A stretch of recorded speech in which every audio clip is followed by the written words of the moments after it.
Long live, long live. UG Brahma, long live. Long live, long live. UG Brahma, long live. Long live, long live. Long live, long live.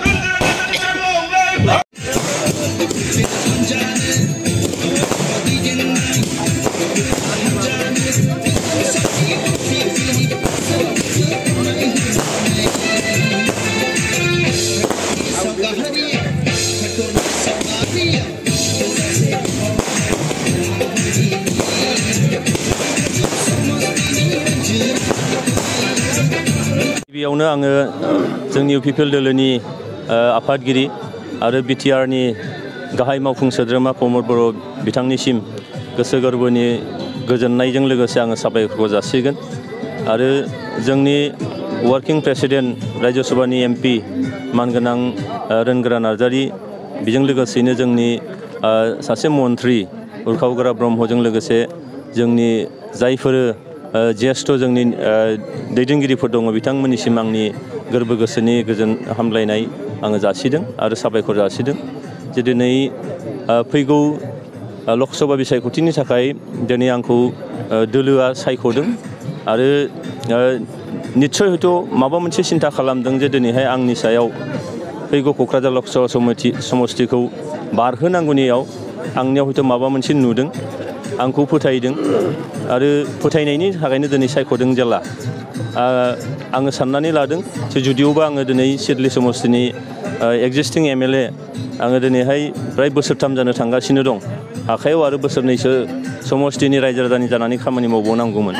अब्लाबो दोलोआ जेखौ सिन्था खालामदों लोगोसेनो जोंहा आसामाव NDA एलायन्स जोंहा दङ बेयाव आसामनि गिबि मन्त्रि डक्टर हिमन्त बिश्व शर्मा बिथांनि दैदेननाय सरकार सोलिनानै दङ आरो दिनै NDAनि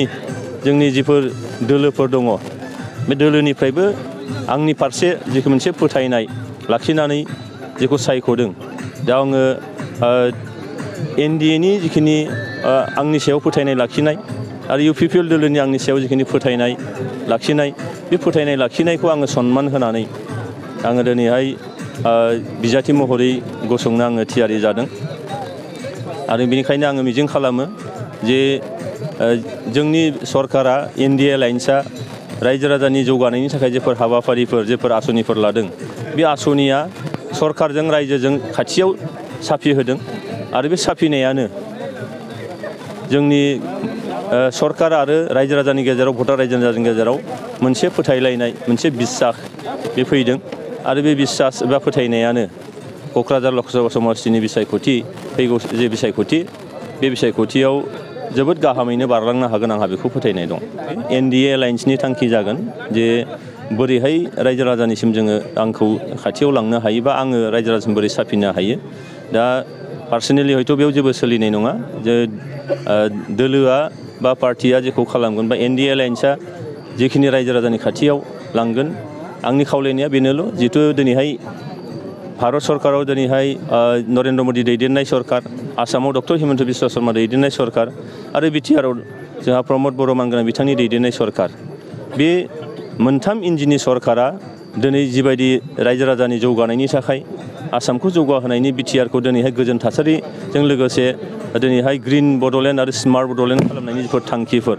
बे थांखियानो दिनै रायजो राजाया जोंनि खाथियावबो साफिगोन आरो जोंबो दोलो हिसाबै NDA हिसाबै रायजो राजानि खाथियाव साफिनो हानायनि जोंहा जोबोद लामाफोर दङ आरो बे लामायानो जोंखौ फैबाय थानाय लकसभा बिसायख'थियाव जोबोद मोजाङै बारनो हागोन आं बेखौ नुहुरदों